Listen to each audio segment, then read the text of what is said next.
ফুটবলের শেষ বাঁশি না বাজা পর্যন্ত যে কিছুই শেষ নয়, সেটারই আরেকটি দৃষ্টান্ত দেখালো বিশ্ব চ্যাম্পিয়ন আর্জেন্টিনা।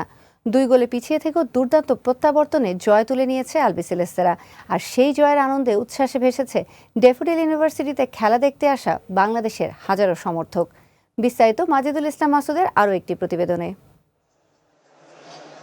ম্যাচের শুরুতে যে মুখগুলো ছিল হাসিতে ভরা, সময়ের সঙ্গে সঙ্গে সেখানে নেমে আসে নিস্তব্ধতা। স্কোরবোর্ডে 2-0। প্রিয় দল পিছিয়ে, কারো 2 হাত মাথায়, কেউ নীরবে তাকিয়ে আছেন বড় পর্দার দিকে, যেন একটি গোলের অপেক্ষায় আটকে আছে শত শত হৃদস্পন্দন। তবুও কেউ উঠে যাননি, কেউ বিশ্বাস হারাননি, কারণ জার্সিটা ছিল আকাশি সাদা, আর সেই জার্সিতে ছিলেন লিওনেল মেসি। আর্জেন্টাইন সমর্থকরা জানেন বল পায়ে এলেমটেন কি করতে পারেন। প্রথম গোলে ভাঙে নিস্তব্ধতা, দ্বিতীয় গোলে আবার ফিরে আসে বিশ্বাস, আর শেষ মুহূর্তে তৃতীয় গোল। এক নিমেষেই বিস্ফোরিত হয় পুরো ক্যাম্পাস। চুপচাপ প্রতিপক্ষ চুপচাপ খেলা বলে তাদেরকে দুর্বল মনে করবেন না আপনারা। তারা কিন্তু সময় মতো গোল দিয়ে দেখিয়ে দিয়েছে উস্তাদের মার শেষ রাতে।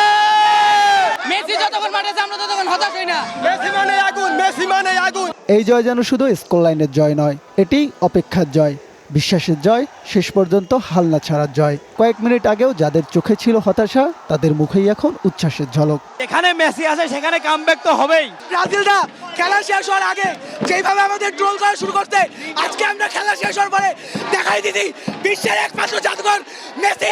মেসি ছাড়া কেউ নাই। এমন প্রত্যাবর্তন শুধু ম্যাচ জেতায় না, জিতে নেয় সমর্থকদেরও হৃদয়।